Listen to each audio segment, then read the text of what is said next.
ప్రార్థన చేసుకొని దేవుని వాక్యాన్ని ధ్యానించుకుందాం. పరిశుద్ధుడైన మా కన్న తండ్రి, పక్షాన్ని బోధిస్తుండగా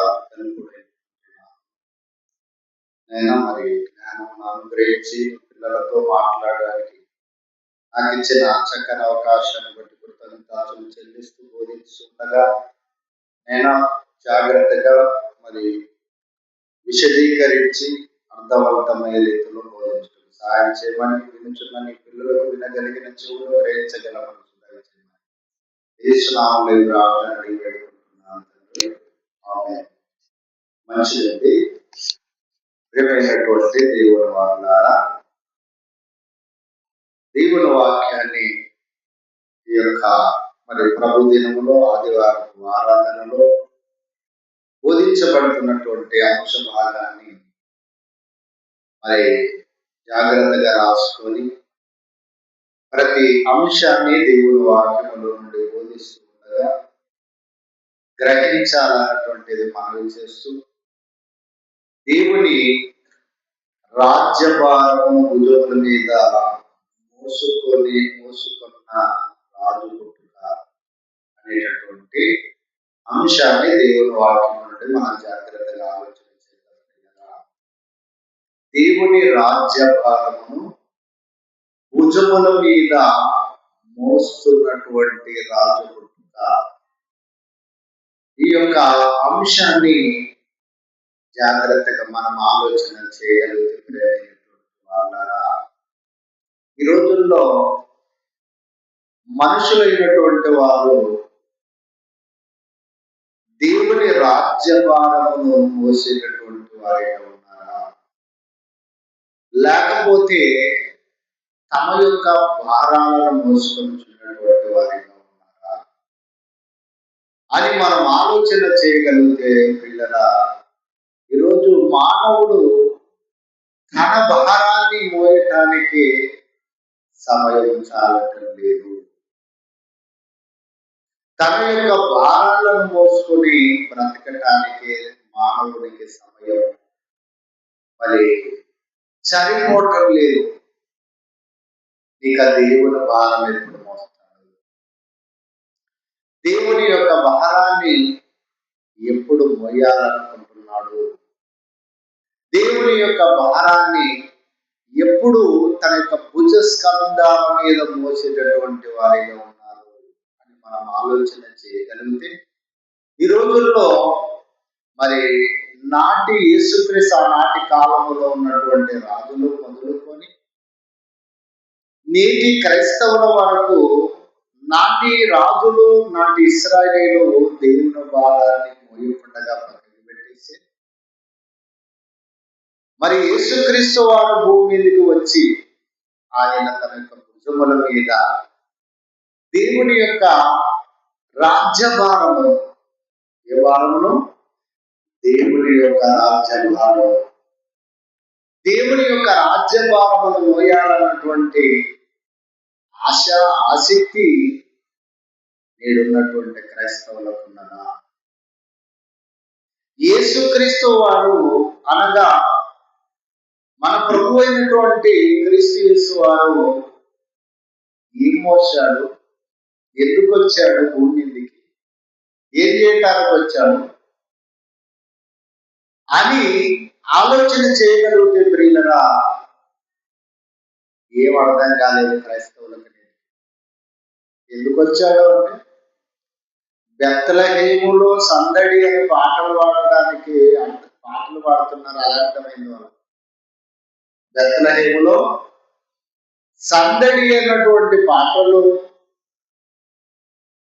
రారాజు పుట్టాడని గెంతులు వేసేటటువంటి పాటలు పాడి డాన్సులు వేసేటటువంటి వారిగా, కొత్త బట్టలు వేసుకొని పండగను చేసుకునేటటువంటి వారిగా క్రైస్తవులకు అర్థమైపోయిందే కానీ, యేసుక్రీస్తు వారు ఎందుకు వచ్చాడో భూమి మీదకి, ఎందుకు వచ్చాడో తెలియదు. ఇంకా ఎందుకు వచ్చాడో తెలియదు కనుకనే ఇలాంటివన్నింటినీ క్రైస్తవులు చేస్తూ ఉన్నారు.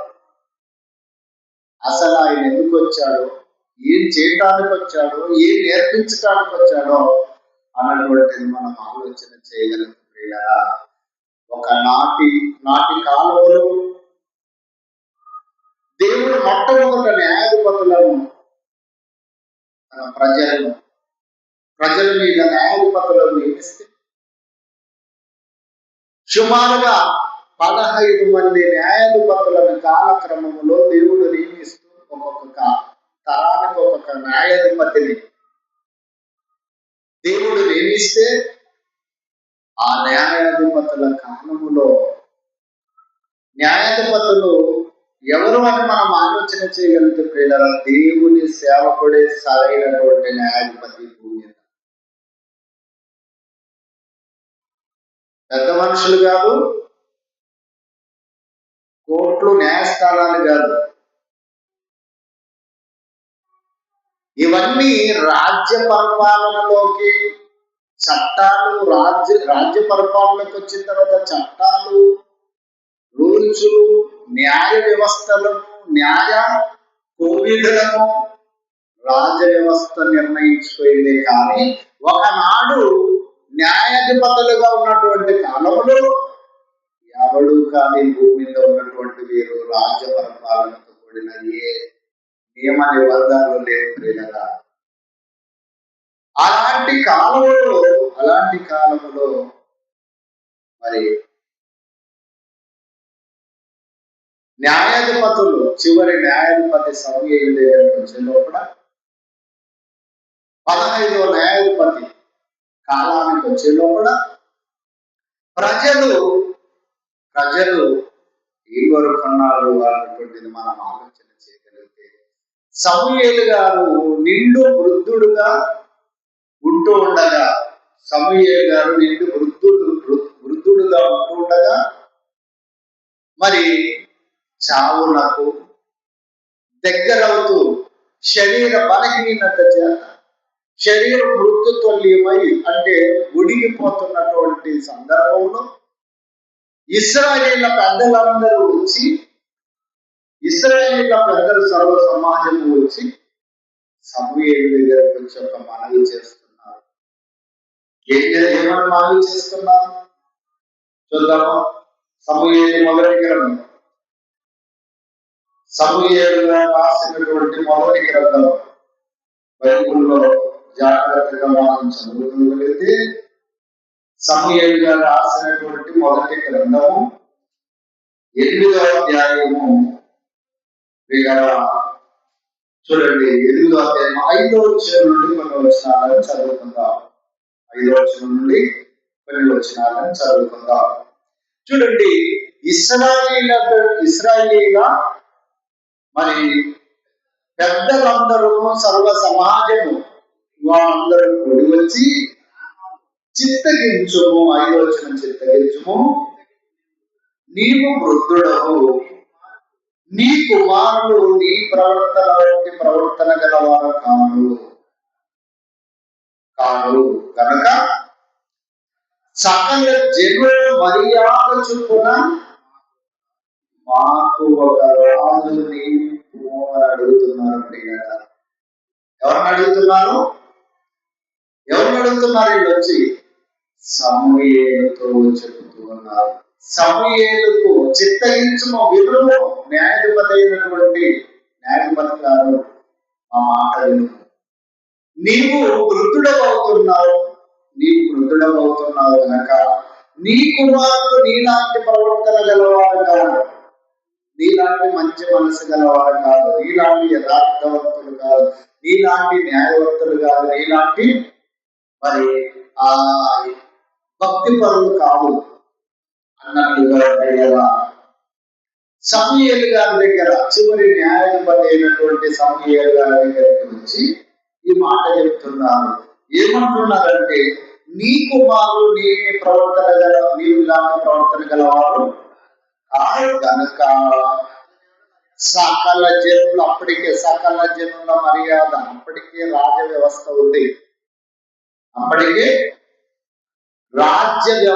ఉంది. బబులోనియులు, మాదీయులు, గ్రీకులు, ఎన్నెన్నో సామ్రాజ్యాలు అప్పటికే అమాలేకీయులను, అరబ్బీకులను, ఎన్నెన్నో ప్రజలు ఎన్నెన్నో రాజ వ్యవస్థలు ఉన్నాయి ఎప్పటికీ. ఇప్పుడు కూడా ఉన్నాయా రాజ వ్యవస్థలు? ఇప్పుడు కూడా ఉన్నాయి రాజ వ్యవస్థలు కొన్ని దేశాల్లో. వాళ్ళే పరిపాలించాలి, వారి కుటుంబంలో వారు మాత్రమే పరిపాలించడం, మనకు పరిపాలించే అవకాశం లేదు. అంటే రాజ వ్యవస్థ అన్నటువంటిది ఎంత భయంకరమైనదో మొదట వీళ్ళకి తెలియదు ప్రియులరా. అందుకే సమూయేలు గారి దగ్గర వచ్చి సకల జనుల మర్యాద చొప్పున మాకొక రాజు నియమించు, ఎందుకంటే నీ ప్రవర్తనగా వంటి వారు నీ కుమారులు కాదు గనక. సకల జనుల మర్యాద సకల జనుల మర్యాద చొప్పున రాజు కావాలంటే సకల జనుల మర్యాద చొప్పున రాజు ఎలాంటి వాడిగా ఉంటాడో వీళ్ళకి అనుభవపూర్వకంగా తెలియదు. ఒక మాటలో చెప్పాలంటే ఈరోజు సింహాసనాల మీద అధిరోధించబడిన ప్రతి వాడు,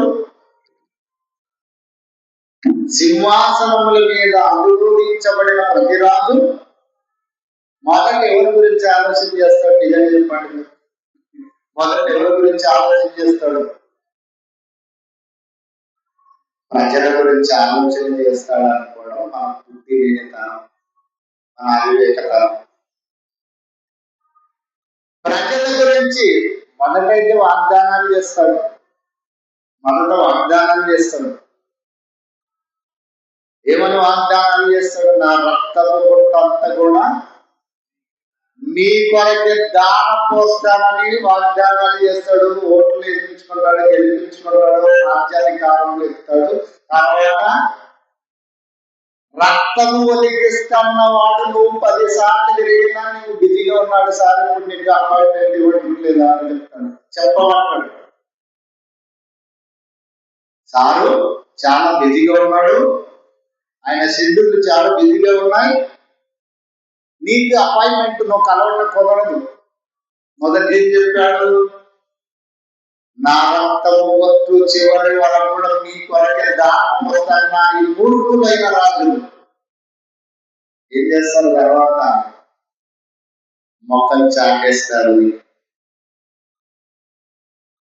అలాంటి రాజ వ్యవస్థ కావాలనుకున్నారు ఎవరు? ఒకనాడు దేవుని ప్రజలను చెప్పుకునేటువంటి ఇశ్రాయేలు. అదే విషయాన్ని చెప్తాడు సమూయేలు గారు. ఈ విషయాన్ని మా లయ గారు సొంతంగా నిర్ణయించుకోవడానికి కుదరదు. న్యాయాధిపతి అంటే న్యాయం ఉండాలి. ఇటు దేవుని దృష్టిలో న్యాయాధిపతిగా ఉండాలి, ప్రజల దృష్టిలో న్యాయాధిపతిగా ఉండాలి. ప్రజల దృష్టిలో న్యాయాధిపతిగా ఉంటే కుదరదు. హైకమాండ్ ఉంది. ఎవరు? ఆయన సుప్రీం దేవుడు. ఆయన దగ్గర కూడా సరైనటువంటి న్యాయమును తీర్చేవాడిగా నువ్వు నీ ప్రవర్తన కనపరుచుకోవాలి.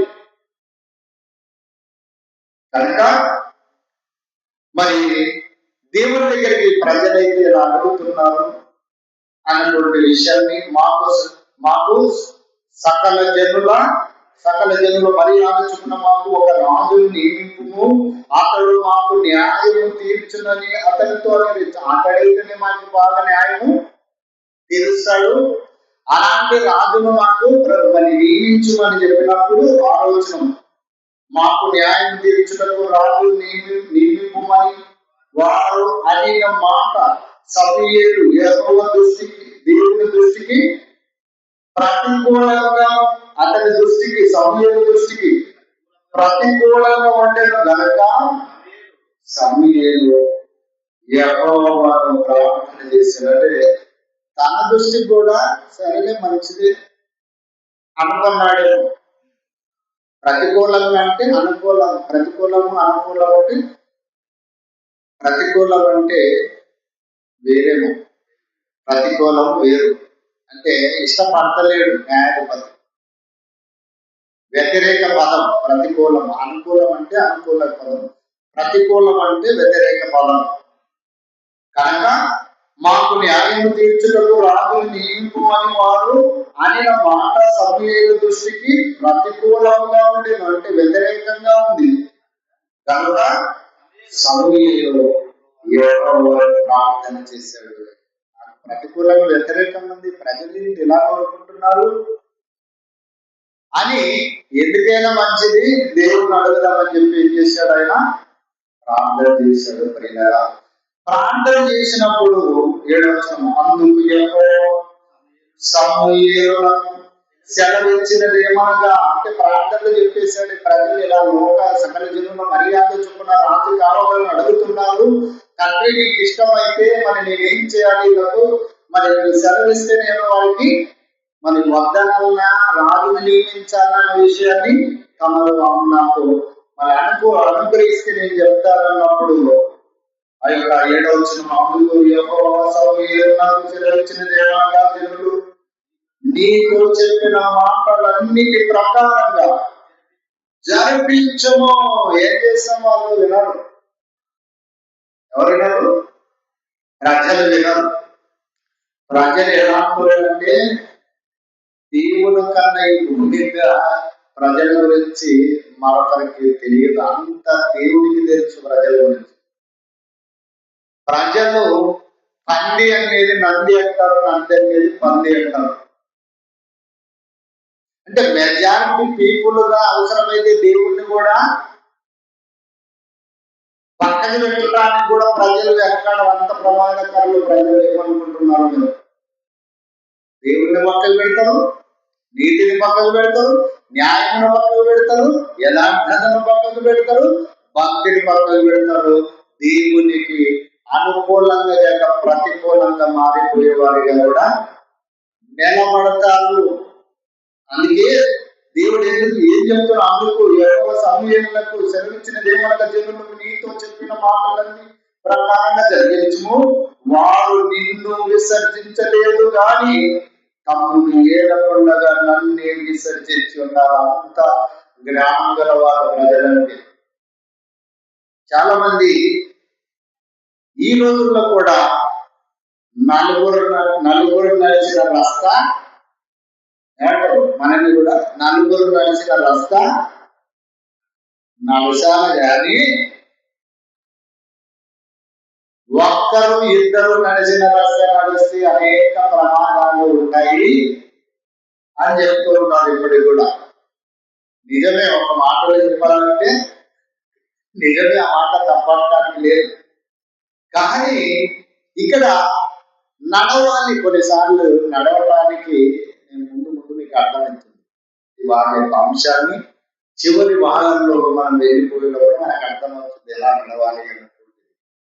కనుక మరి వారు ఏదైతే నీతో చెప్పారో చెప్పిన మాటలన్నిటి ప్రకారం జరిగించు, వాడు నేను విసర్జించలేదు కానీ నన్ను విసర్జించాలంటే న్యాయాధిపతి ఎవరిని నియమిస్తే వారిని కింద వీళ్ళు ఉండాలి తప్ప ఇశ్రాయేలు తన కొడుకులను నియమిస్తాడా, తర్వాత భక్తులైన వారు తనతో పాటు మరి ఎవరైనా నేర్చుకునేటటువంటి వారిని నియమిస్తారా, అటువంటి వెయిటింగ్ కూడా వీళ్ళు చేయలేదు. బ్రదరా, ఇతడు చచ్చిపోయే చాలా ముందే ప్రవేశపెడుతున్నారు ఒక విన్నపం. అర్థమవుతుందా? చాలా మంది ఇంకా అతడు ప్రవేశపెడుతున్నారు. మరి మాకు ఒక సకల జనుల రాజు మర్యాద, సకల జనుల మర్యాద చొప్పున నాకు రాజు కావాలన్నప్పుడు నిన్ను కాదయ్యా విసర్జించేది, నన్ను విసర్జించారు. అది ఓకే, వాళ్ళు విసర్జించిన పర్వాలేదు, ఇందులో వచ్చినాం. వారు నన్ను విసర్జించి ఇతర దేవతలను పూజించి నేను ఐగుప్తులో నుండి వారిని రప్పించిన నాటి నుండి నీటి వరకు తాము చేయుచున్న కార్యములన్నిటి ప్రకారంగా వారు నీ ఎడల జరిగించుచున్నారు. వారు నన్ను దేవుడిని మర్చిపోయారు. మొదట అడుగులు ఏం చేశారు? దేవుడు మొదటి అడుగుని పసిగట్టాడు. ప్రేరరా, మొదటి అడుగుని వారు నన్ను విసర్జించి ఇతర దేవతలను పూజించారు. ఐగుప్తులో నుండి వచ్చిన దేవుడు ఇచ్చిన పార్వతీలో ప్రవేశ దేశం ఇచ్చినప్పుడు కూడా అక్కడ కూడా కొంతకాలం బాగున్నారు కదా, అనవసరం ఏమైపోవాలంటే మరి ఇతర దేవతలను విగ్రహారాధన చేసేవారిగా మారిపోయారు, విగ్రహాలను పూజించే వారిగా మారిపోయారు. కనుక ఇతర దేవులను పూజించారు. అంతవరకు యెహోవా నేను తప్ప వేరొక దేవుడు మీకు ఉండకూడదు అనేటువంటి ఎన్నో ప్రామిస్, ఎన్నో వాగ్దానాలు నేను చెప్పినప్పుడు కూడా ఆ ప్రజలు మొదటి అడుగులోనే నన్ను అవుట్ చేసేసారు, వ్యతిరేకించారు, పక్కన పెట్టారు అని చెప్తూ, నేను ఐగుప్తు నుండి వారిని రప్పించిన నాటి నుండి ఈనాటి అది ఇప్పుడు నీకు అర్థమవుతుందేమో సమయంలో, నీకు ఇప్పుడు అర్థమవుతుందో, నేను ఎప్పుడైతే మరి ఐగుప్తులో నుండి వారిని రప్పించిన నాటి నుండి నేటి వరకు తాము జీవించు వచ్చిన కార్యములన్నిటి ప్రకారంగా వారు నీ ఎడల జరిగించుచున్నారు. ఇప్పుడు అర్థమైందే వాళ్ళు అడిగినప్పుడు నాకెప్పుడు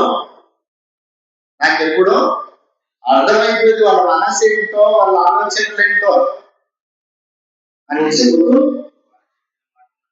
వారు చెప్పిన మాటలను అంగీకరించుము.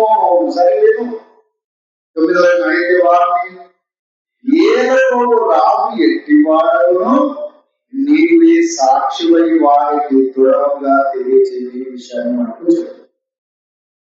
వాళ్ళు సకల జనుల మర్యాద చొప్పున మాకు రాజకారాలు అంటున్నారు కనుక, సరే వాళ్ళు ఐగుప్తు దేశం నుండి నేను నడిపించిన నాటి నుంచి నేటి వరకు వాళ్ళు నా మీద తిరుగుబాటు చేశారు, నీకు ఇప్పుడు అర్థమైంది. సరే వాళ్ళు రాజును అడుగుతున్నారు, మరి వాళ్ళకి రాజును వాళ్ళు చెప్పిన మాటల ప్రకారంగా అంగీకరించు. అయితే వారిని ఏలుగు రాదు ఎట్టి వాడను నీవే సాక్షి వారిని దృఢంగా గట్టిగా దృఢంగా అంటే గట్టిగా అర్థం. నీవే సాక్షి అంటే సమూయేలు గారి జీవిత కాలం అంతటిలో న్యాయపతిగా ఉన్న కాలంలో ఏం సంపాదించుకున్నాడు అతడు? న్యాయపతిగా ఉండి ఏది సంపాదించుకోలేదు. ప్రజలను తన యొక్క బాగు కొరకు స్వార్థపూరితంగా ఇతడు ఏం పాలించలేదు. న్యాయాధిపతిగా, న్యాయాధిపతి అంటే న్యాయానికి వన్య తెచ్చే విధంగా, న్యాయానికి ఒక వెలుగు తెచ్చే విధంగా ఇశ్రాయేలును పాలించాడు. ఇదే సాక్షి వారి. ఏం సంపాదించుకున్నావు? గుర్రములు సంపాదించుకున్నావా? రౌతులను సంపాదించుకున్నావా? సైనిక బలగాలను సంపాదించుకున్నావా? పొలాలను సంపాదించుకున్నావా?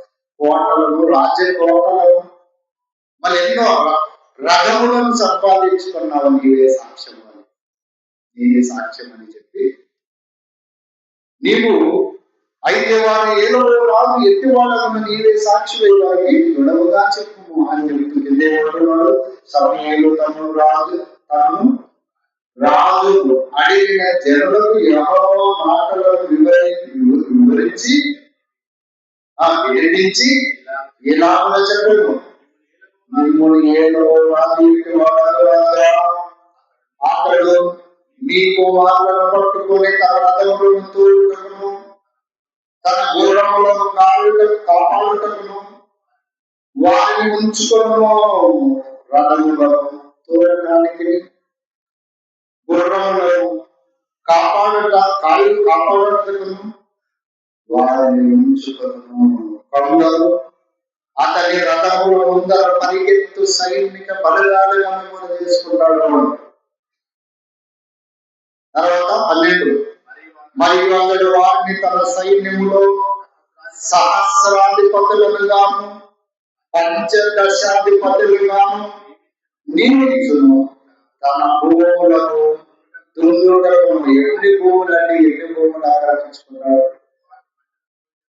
ఎన్ని భూములు? ఒక రాజైన వాడు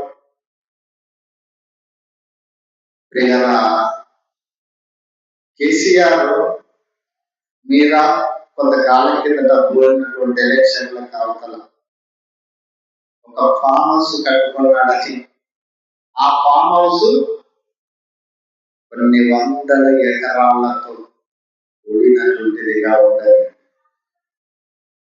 మరి వార్తల్లో మనం విన్నాం.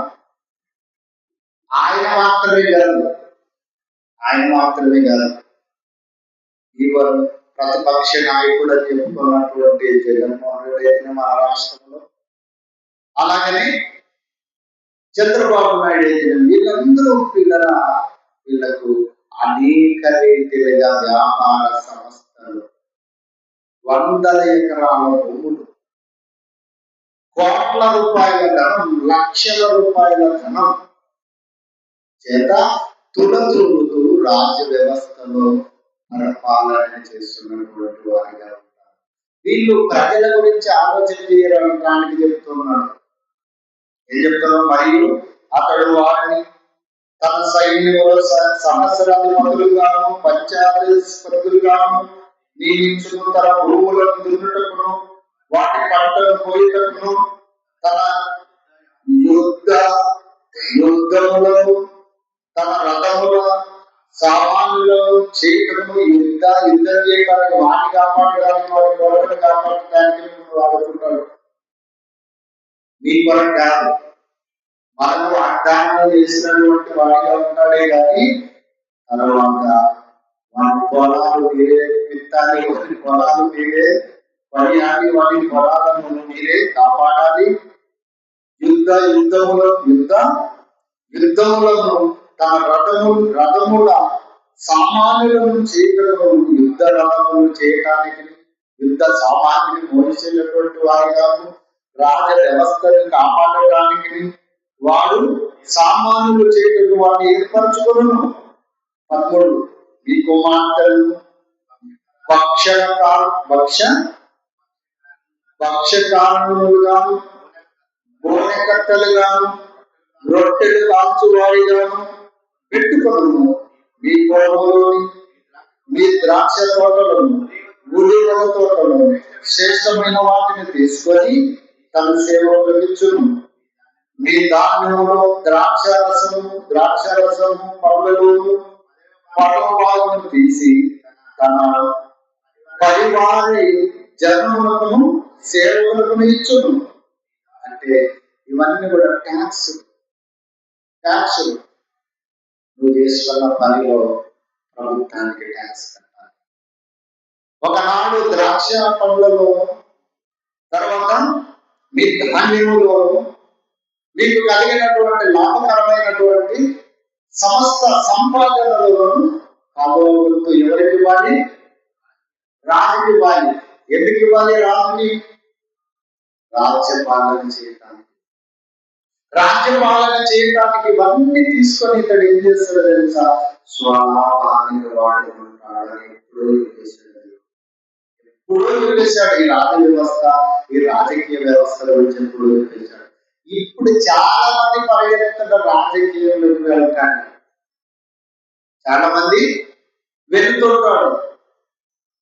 వెళ్తున్నటువంటి వీళ్ళందరూ ఏం చేయాలనుకుంటారు? ప్రతి వాడు స్వార్థంగా సంపాదించుకోవాలి, దానికి ముసుగులోనే ఎత్తుగడతోనే వెళ్ళిపోతుంటాడు. కానీ ప్రజలకు మేలు చేయాలని, ప్రజలకు మంచి చేయాలని, ప్రజల్ని జాగ్రత్తగా అవసరతలు తీర్చాలని, ప్రజల్లో బాగోగులు చూడాలని ఎవరికి ఉండదు. బైబిల్ ప్రకారంగా కొన్ని కార్యాలను చేస్తారు కానీ అన్నింటినీ చేయరు. ఆ చేసిన వాటిలో కూడా లంచాలు, వాటలు, దోచుకోవడాలు, దాచుకోవడాలు.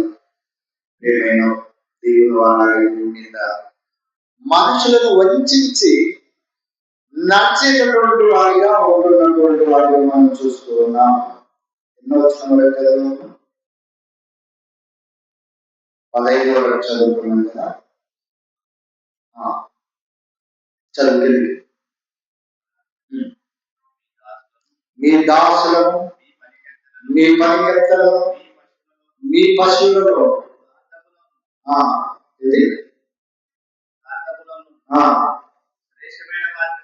శ్రేష్టమైన వాటిని పట్టుకొని వాడు తన పని కొరకు, తన యొక్క పని కొరకు ఉంచుకుంటాడు. ఎన్నెన్నో విలువైనటువంటివి మేమందరూ పనులుగా పట్టుకొని మీ మటుకు మీ మటుకు మీరే అతనికి దాసులగుదురు. మీ మటుకు మీరే దాసులగుదురు. నీకు మీరే దాసులు. నేను పోతా, నేను పోతా, నేను పోతా, నేను పోతా, నేను పోతా, నేను పోతా. కొన్ని చిన్న చిన్న వాటిని కారణాలుగా ప్రకటించి కార్యకర్తలని రాజకీయ నాయకులుగా ముసుగులో పెట్టుకొని దాసోహం చేసుకుంటున్నారు. వచ్చిన ఆ దినమును మీరు కోరుకొనిన రాజును బట్టి మీరు మొర పెట్టినను యెహోవా మీ మొరను వినకపోవుననెను.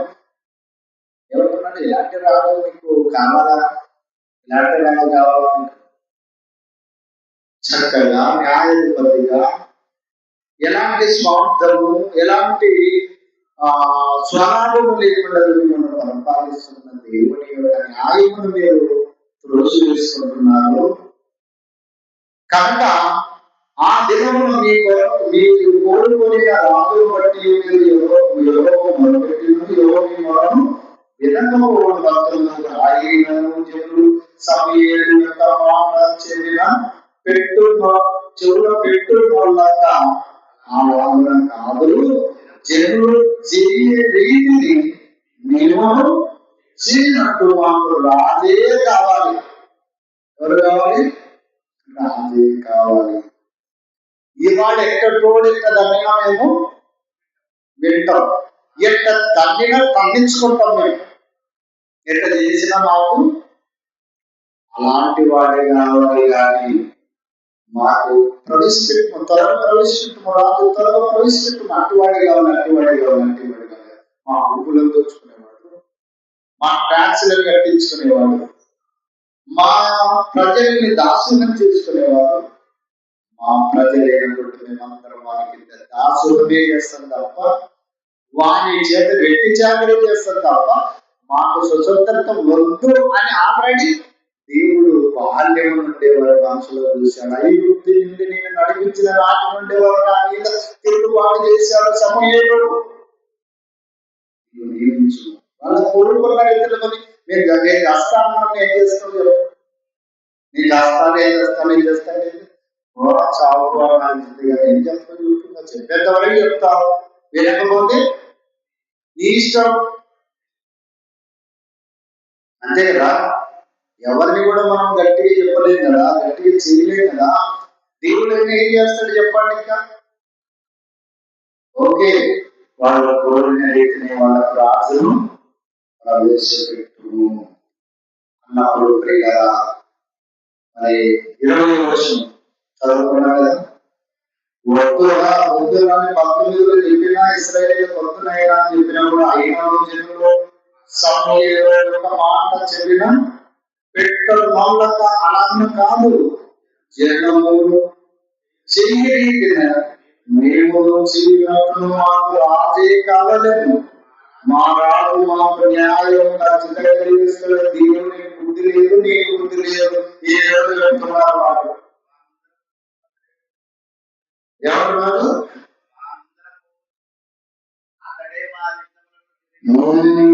అదనమాట, మేము చేయనట్టును మాకు రాజు కావాలను, మా రాజు మాకు న్యాయం తీర్చును, మా ముందర పోవచ్చు అతడే మా యుద్ధములను జరిగించదని కోరుకున్నారు. వాళ్ళు తప్పు చెప్తున్నారు. దేవుడికి ఏమో మైండ్ సరిగా లేనట్టుంది, నీకు కూడా వృద్ధుడుగా ఉన్నావు, నీకు మైండ్ సరిగా పనిచేయక నీ న్యాయాధిపతి పోస్టు పోతుందన్నటువంటి బెంగతో మనసు టెన్షన్ తో ఏదేదో చెప్పాలనుకుంటున్నావు, లేని వాళ్ళు అభాండాలు చేస్తున్నావు రాజ వ్యవస్థ మీద. కనుక అవన్నీ మేము వినము. మాకు ఖచ్చితంగా రాజు మీరు నిర్మిస్తే ఆ రాజు మాకు ఖచ్చితమైన మంచి న్యాయం తెలుస్తాడు. తర్వాత మా ముందర పోతాడు, మా యుద్ధములన్నీ అక్కడే కలిగిస్తాడు. అక్కడే వెళ్తాడు ఆ యుద్ధానికి. యుద్ధకు ఈరోజు యుద్ధం చేసి ఇప్పుడు పాకిస్తాన్ కాశ్మీర్ లో యుద్ధం జరుగుతుంది. ఎవరు పెట్టాడు అక్కడ? ప్రధానమంత్రి. ఎవరు పెట్టాడు? అంత అయిపోయాక బిల్డప్ లో వెళ్ళాడు. మీకు తెలుసా? అంత అయిపోయాక ఆ సైనికులను అభినందించడానికి వెళ్ళాడు. ఈయన ఏది యుద్ధం ఎవడేం చేస్తాడో రాజైన వాడు యుద్ధం కత్తి పట్టుకొని, ఒక ఎమ్మెల్యే అయినా ఎంపీ అయినా ఎవడైనా సరే చేస్తాడు యుద్ధం. అక్కడ ప్రజల్ని రెచ్చగొట్టి రెండు వర్గాల మధ్య గొడవలు సృష్టించి ఆ గొడవల్లో వాని వాని ఖ్యాతిని పేరును సంపాదించుకొని ఎవరో అన్ని చంపేయడము, కొట్టియడము, జైల్లో వేయడము, గొడవలు పెట్టడము, తగాదాలు పెట్టడము, దండాలు పెట్టడము, ఇదే కదా రాజకీయ వ్యవస్థలో ఉన్నటువంటి పరిస్థితులు. కనుక ప్రియమైనటువంటి దేవుడు వల్ల ఈ రోజుల్లో ఒకనాడు సమూయేలు గారి కాలములో వాళ్ళకు మరి చెప్పినా మాకు అట్టటోడే కావాలనుకుంది. ఈ రోజు వరకు కూడా అదే జరుగుతుంది. ఈ రోజు వరకు కూడా అదే జరుగుతుంది. కనుక మరి అలాంటి రాజులో మాట జరుగుతున్నట్టు కనుక ఇలాంటి రాజ వ్యవస్థలో మొట్టమొదటిగా రాజును దేవుడు ప్రవేశపెట్టనున్నప్పుడు అప్పుడు మరి బెన్యామీను గోత్రానికి చెందినటువంటి కూసు కుమారుడైనటువంటి సమూయేలుని దేవుడు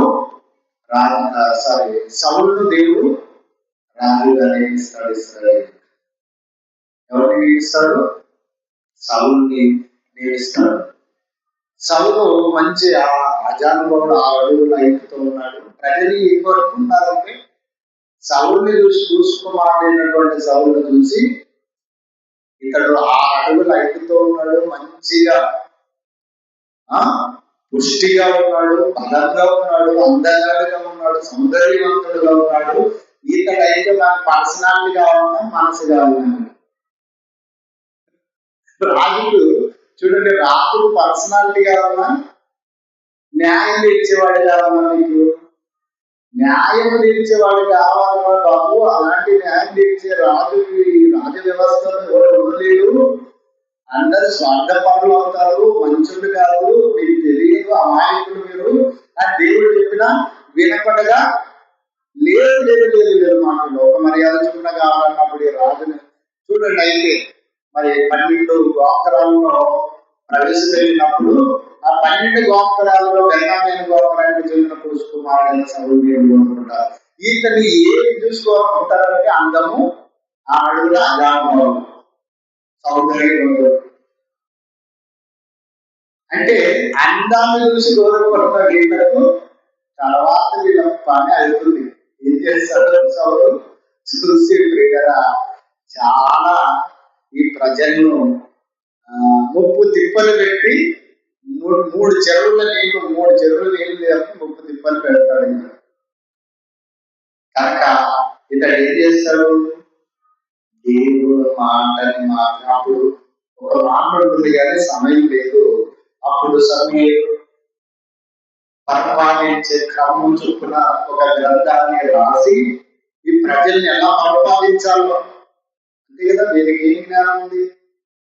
ఈరోజు సింహాసనాల మీద అధిరోధించిన ప్రతి వాడు ప్రజల ద్వారా ఇంటికి వెళ్ళినప్పుడు కూడా వాళ్ళకి అంటారుగా నేను ఉంటుంది చట్టం. అదంటే చట్టం అంటే అదే రాజ్యాంగం. ప్రతి వాడు దేని మీద ప్రమాణం చేస్తాడు? దేని ప్రకారంగా ప్రజల్ని పరిపాలించాలి? చట్ట ప్రకారంగా నడుచుకోవడానికి. అందుకే భారత రాజ్యాంగం మీద మన దేశంలో చేస్తారు. అమెరికైతే అమెరికా రాజ్యాంగం మీద ప్రమాణం చేస్తారు. జర్మనీ అయితే జర్మనీ రాజ్యాంగం మీద ప్రమాణం చేస్తాడు. అలాగే ఇటీవల అయితే ఇటీవల రాజ్యాంగం మీద వాళ్ళ రాజ్యాంగం రాసుకుంటారు, చేసే పద్ధతులు. దీని మీదనే పరిపాలన చేయాలి. మరి ఇప్పుడు ఇశ్రాయేలులకు నియమించిన ఈ రాజు దేని మీద ప్రమాణం చేయాలి? దేని క్రమం చొప్పున నడుచుకోవాలి? దేవుని యొక్క న్యాయ సూత్ర సంబంధమైన రాజ్యాంగం మీద ఇతడు ప్రమాణం చేయాలి. పద్ధతిని రాస్తాడు సమూయేలు. మరి ఇశ్రాయేలును పరిపాలించే పద్ధతిని ఆ మాటలు చదువుకుందాం. చదువుకుంటే బాగుంటుంది. 8వ అధ్యాయం 8వ అధ్యాయము 19 వచ్చినాన్ని చూద్దాం. ప్రేరణ 19 వచ్చిన అనుకుంటా. ఏమిటి చదువు? 8వ అధ్యాయం 19వ వచనం.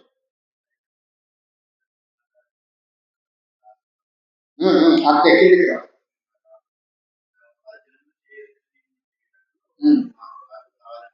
అడిగినప్పుడు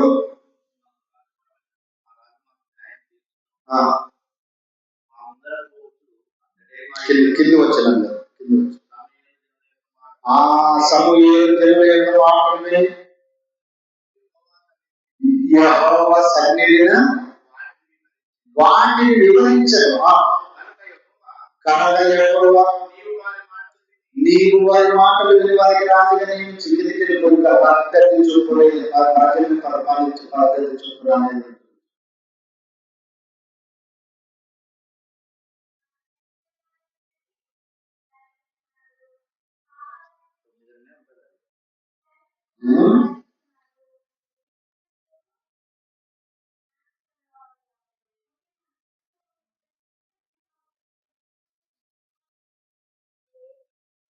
తొమ్మిది వచ్చిన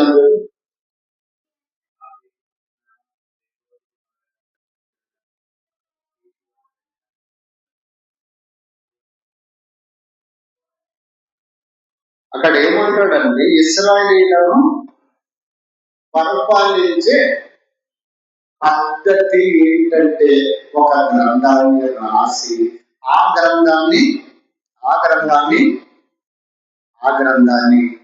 మరి సింహాసనము పరిపాలించే సింహాసనం మీద ఒక గ్రంథము, మరొక గ్రంథం మీద మరొక సింహాసనం మరి సౌలును ఆశీర్వదిస్తాడు. ఈ సౌలైనటువంటి ఇతరులు దీన్ని బట్టి నడుచుకోవాలి.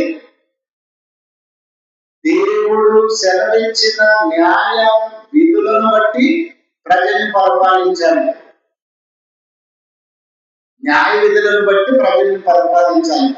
కనుక ఈ న్యాయ విధులను సౌలు నెరవేర్చాడు. కొంతకాలం నెరవేర్చిన తర్వాత కానుక సందర్భంలో అమాయకులై రాజైనటువంటి అడుగును, అతని సైన్యమును, అతని ప్రజలను, అతని యొక్క సర్వమును మరి హతము చేయమని దేవుడు సమూయేలు ద్వారా ఆజ్ఞ ఇచ్చినప్పుడు ఆ ఆజ్ఞను సౌలు నెరవేర్చకుండా ఏం చేస్తాడంటే మరి ఆ అమాయకుల రాజుల అడుగును తప్పించి తర్వాత ఎవరైనా వారిని పక్కన పెట్టి తర్వాత బలమైనటువంటి పశువులను రోగగ్రస్తమైన వాటిని చంపేస్తాడు. అన్నింటిలో మరి బలమైనటువంటి యువతంగా ఉన్నటువంటి బలమైనటువంటి వాటిని పక్కన పెడతాడు. అంటే దేవుడు ఏం చెప్పాడు ఈ యొక్క సౌలుకు? అమాలేకుల రాజైనటువంటి అగమును, అతని యొక్క సైన్యమును, అతని యొక్క ప్రజలను, అతని యొక్క మరి పశువులను, గొర్రెలను, సమస్త సంపదలన్నింటినీ కూడా మరి హతము చేయమని ఆజ్ఞాపిస్తాడు. చంపేవాడిని అమాలేకుల దేశము, అమాలేకుల ప్రజలందరూ కూడా రక్తముతో చంపేవాడి దేవుడు మరి హతము చేయమని చెప్పినప్పుడు సౌలు దేవుడు మాట వినడు. ఎవరు మాట వినడు? దేవుడు మాట వినడు. అంటే దేవుడి మాట వినను అంటే ఇప్పుడు దేవుడు సింహాసనం మీద వచ్చాడుగా ఉంచడు. దేవుడు మాట వినను వాడిని దేవుడి సింహాసనం మీద ఉండడానికి వీలేదన్నట్టుగా పిల్లరా. అప్పటి ఇంకా చాలా వచనాలు ఉన్నాయి అని మనం చదువుకుంటూ పోతే కనుక మరి సౌలును దేవుడు చెప్పింది చీటే రాజుకు ఘనత, సింహ పరిపాలనకు ఘనత, మానవ కోటికి శ్రేయస్సు, మానవ కోటికి శుభప్రదమని. అది కాకుండా తన సొంత జ్ఞానము, సొంత ఆలోచనతో, సొంత సుబుద్ధితో, సొంత వివేకముతో ఎప్పుడైతే ప్రజలను పరిపాలించడం ప్రారంభమయ్యిందో అప్పటి నుంచి దేవుడు సౌలును తన యొక్క సింహాసనం తీసివేయడానికి మరి సమూయేలుతో సాక్ష్యాలు సమూయేలుతో చెప్తాడు. ఇక సౌలు చాలా విషయాల్లో తప్పిపోతూ వచ్చాడు. అప్పటికి చాలా విషయాల్లో తప్పిపోతూ వచ్చాడు. కనుక సింహాసనం నుంచి త్రోసివేయడానికి ఫిలిస్తీయులైనటువంటి గొర్రెలను దేవుడు లేపి విరోధంలో పుట్టించాలి కదా, విరోధం రావాలి వారి మీద. అర్థమవుతుందా? కొన్నిసార్లు మనం అనుకుంటాం దేవుని నమ్మినాం కనుక అన్ని మనకు మంచివే జరగాలి, క్షేమంగానే ఉండాలి, విరోధులే ఉండకూడదు అనుకుంటే ఎట్లా అవుతుంది? విరోధులు ఉంటారు, అందరూ ఉంటారు, అన్ని ఉంటాయి. అన్నింటి జాగ్రత్త. విరోధుల దగ్గర ఎట్టుండాలి, మంచివారి దగ్గర ఎట్టుండాలి, ఇవన్నీ కూడా చాకచక్యంగా మనం నేర్చుకోవాలి. కనుక ఇలా మరి విరోధిని ఫిలిస్తీయులైనటువంటి ఫిలిస్తీయులను లేపి సౌలు మీద, ఆ యొక్క ఫిలిస్తీయుల బలాత్తుడైనటువంటి గొల్యాతును లేపి సౌలు తెలిసిన రే సౌలు రావణ అమెరికా జబ్బులుస్తున్నాడు. జబ్బులుస్తున్నాడు రావ సౌలు, నువ్వు రాజు కదా, నీ కింద సైన్యం ఉంది కదా, నీ కింద మంచి మంచి గుర్రములు రథములు ఎన్నో ఉన్నాయి కదా, యుద్ధ ఆయుధములు ఉన్నాయి కదా, బలవంతులు ఉన్నారు కదా, ఎవడో బలవంతుని రాజ్యంలో రానున్నాడు. అలా ఎప్పుడైతే పిలిచాడో ప్రేమగా, ఎప్పుడైతే పిలిచి పిలిచి పిలిచి పిలుస్తూ ఉండగా వీళ్ళకి సిగ్గు లేదు, ఎగ్గు లేదు. సాగు ఏం లేదు, సిగ్గు ఎగ్గు లేదు. దాక్కున్నాడు వెళ్ళి పిలికివాడు. వాడిని చూసి మహడ భయపడే విధంగా ఉన్నాడు గొల్యాతు. వాని కింద చీమల్లా ఉన్నారు మామూలు ప్రజలు. మళ్ళీ మాకు ముందు వీళ్ళు ఏం కొనుక్కున్నారు, ముందు మర్చిపోయారు, ముందు ఏం కొనుక్కున్నారు, మాకు ముందర రాజు చక్కగా జ్ఞానం తెలుస్తాడు, మా యుద్ధములన్నీ అక్కడే జరిగిస్తాడంటే వీళ్ళు జాబ్ అనే చెప్పాడు దేవుడు ముందు అని వద్దురా అని చెప్తే, లేదు లేదు మాకు రాజే కావాలన్నారు కూడా ఈ రాజును చూస్తే ఇప్పుడు ఎక్కడ దాక్కున్నా లేడు, కోటలో దాక్కున్నాడు. ఉంది ఎవరైనా వచ్చి మీ రాజు ఎక్కడ ఉన్నాడు లేడని చెప్పండి. అదే విధంగా పరిస్థితి ఉంది, అక్కడ పరిస్థితి లేడని చెప్పండి. లేదంటే సమస్యలు లేదండి, ఎక్కడో వెళ్ళిపోయేలాగా అన్నట్టుగా వెళ్ళిపోతుంది అనుకుంటున్నాడు. కానీ వాడు అనుకుంటున్న మామూలు కాదు. కోట ముందర వచ్చి ఎవరు జరుస్తున్నాడు రావట్లే సౌలు. ఇప్పుడు ఇక లాభం లేదు, పిడికి వాడైపోయాడు, దేవుని రాజ్యాన్ని ఫిలిస్తీయుల చేతిలోకి వెళ్ళిపోతుందేమో అని ఆలోచన చేసి ప్రియులారా సమూయేలు యెషయాను పిలిచి, యెషయా గారికి అర్జెంట్ గా నీ పిల్లలు ఎంతమంది చెప్పు అని వర్తమానం తీసుకున్నాడు. ప్రియులారా విన్నాడు యెషయా గారు, నీ పిల్లలు ఎంతమంది? ఆల్రెడీ అప్పటికే 3-4 సౌలు రాజ్యం కింద ఉన్నారు. గ్రామంలో వాళ్ళు, తెలుగు పనులు, చదువుకున్న వాళ్ళు, విద్యావంతులు, గొప్పవాళ్ళైన వాళ్ళు ఉన్నారు.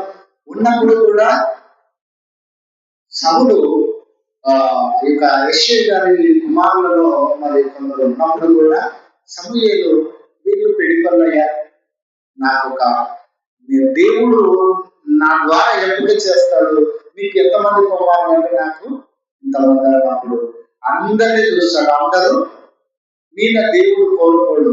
కానీ ఇంకెవరన్నా ఉన్నాడు, ఇక్కడ గొర్రెలు దాచుకునేవాడు అడవుల్లో ఉన్నాడు. ఎక్కడ ఉన్నాడు? అడవుల్లో ఉన్నాడు. ఏం చేస్తున్నాడు? గొర్రెలు కాస్తున్నాడు. మనకి చదువు రాదు, గొర్రెలు కాస్తుంది ఏం లెక్కేస్తారు ఈ రోజున్న వ్యవస్థ. చాలా దీనిలో లో స్థాయిలో లెక్కేస్తాడు. మనం లో స్థాయిలో మనకి ఏం తెలియదు, మనకి ఏం తెలియదు, లోక జ్ఞానం తెలియదు, చదువు లేదు, ఎవరి దగ్గర ఇలా మాట్లాడాలి, ఎవరి దగ్గర ఎలా ఉండాలో తెలియదు. వాడు ఒక మాటలు అంటే వాడు చాలా జ్ఞానము లేనివాడు, లో జ్ఞానం, చాలా తక్కువ జ్ఞానం ఉన్నవాడు, అంతే, ఎక్కువ జ్ఞానం ఉన్నవాడు కాదు అని కోరుకున్నప్పుడు కూడా యెషయా గారు చెప్పినప్పుడు కూడా ఆయన పర్వాలేదు వెళ్దాం అన్నప్పుడు, ఎప్పుడైతే దావీదు ఆ చిన్న 12 ఏళ్ల వయసులోనే ప్రియులారా మరి దేవుడు దావీదు గొర్రెల నుంచి, ఆ గొర్రెల కాపరిగా ఉన్న ఇద్దరిని అడవిలో నుండి తీసుకొని వచ్చి దేవుడు ఆ గొల్యాతను మట్టు పెట్టించడం ఇక్కడే పడతాడు. ఏమంటాడు? పిల్లోడు. రాజు ఎక్కడ ఉన్నాడు? రాజు దాక్కున్నాడు. మరి రాజు కింద యుద్ధ సైనికులు ఎక్కడ ఉన్నారు? వాళ్ళు దాక్కున్నారు. ఇప్పుడు అతన్ని తీసుకొని వచ్చి అతడు వింటాడు, కొంత సమయం వింటాడు. అతని యొక్క దూషణలు, అతని చెప్పేటటువంటి సాధారణాలు, ఇశ్రాయేలును ద్వేషించేటటువంటివి అన్నిటినీ చివరికి అందరూ సైడ్ అయిపోండి, అందరూ వెళ్ళిపోండి మీరు ఇక్కడి నుంచి. ఈ ఫిలిస్తీన్ అయినటువంటి గొల్యాతుని నేను మట్టు పెడతాను అన్నప్పుడు ప్రజలు నింపడపోతాను. 12 ఏళ్ళ వయసులో ఇతడు వాడిని చూసి రాజ గద గద వనికి దాక్కున్నాడు. సైన్యమే ముందుకు రాకుండా ఎరుకైపోయింది. ఇతడు ఏం చేస్తాడంటే జీవము కలిగిన దేవుని నామమున, జీవము కలిగిన దేవుని పేరట మరి దేవుడు ప్రతిష్ఠించుకున్న జనము సేవించడానికి ఎన్ని గుండెలు అన్నట్టుగా పిల్లరా. మరి అతడు అప్పటికే అతడు చదువుతున్నప్పుడు మనకు అర్థమవుతుంది గ్రంథం. నేను కానొక సందర్భంలో ఎలుగు వంటిని మేక పిల్లవని చీల్చేసాడు. అప్పటికి 12 ఏళ్ళ వయసులో సింహమును చీల్చేశాడు దాని యొక్క 2 భాగాలుగా. అంటే ఎంత బలవంతుడు, ఎంత బలవంతుడు! చిన్న పిల్లోడుగా ఉన్నప్పుడు కూడా చాలా బలవంతుడు, చాలా ధైర్యవంతుడు దావీదు. కనుక ఆ ఫిలిస్తీని మట్టు పెట్టిన తర్వాత పట్టాభిషేకం సౌలుకి తీసేసి దావీదుకు 12 ఏళ్ళ వయసులోనే పట్టాభిషేకం చేయటం, ఇశ్రాయేలు మీద రాజుగా ఇవ్వబడటం. ఇదంతా కూడా ఊరిక రాదు, ఇది కూడా ఊరిక రాదు. మనం కొన్ని కష్టపడాలి, కొన్ని కష్టపడితేనే వస్తాయి తప్ప ఊరిక రావు. కనుక అలా కష్టపడి రాజ వ్యవస్థ గురించి మాట్లాడుతున్నాను నేను. రాజుల వ్యవస్థ, ఆ రాజుల వ్యవస్థ, ఈ యొక్క రాజు కూడా వచ్చే వారంలో మరి మిగిలిన భాగాన్ని చదువుకుందాం. దావీదు వరకు పట్టాభిషేకం దేవుడిచ్చాడు. ఈ దావీదు వరకు పట్టాభిషేకం ఇచ్చిన తర్వాత ఈ రాజ్య వ్యవస్థ దావీదు కూడా ఏం చేశాడు, ఏమైపోయాడు, ఎలా పరిపాలించాడు, ఎలా పడిపోయాడు, దేవుడికి విరోధాన్ని ఎలా మారిపోయాడు, మిగిలినటువంటి విషయాలు వచ్చే వారం చదువుకున్నాం. దేవుడి ప్రతి వారికి మన వెనుకల్లో దీవించి ఆశీర్వదించి ఫలింపజేయుగాక. మంచిది ప్రియులారా. మరి కొరింథీయులకు రాసినటువంటి మొదటి పత్రిక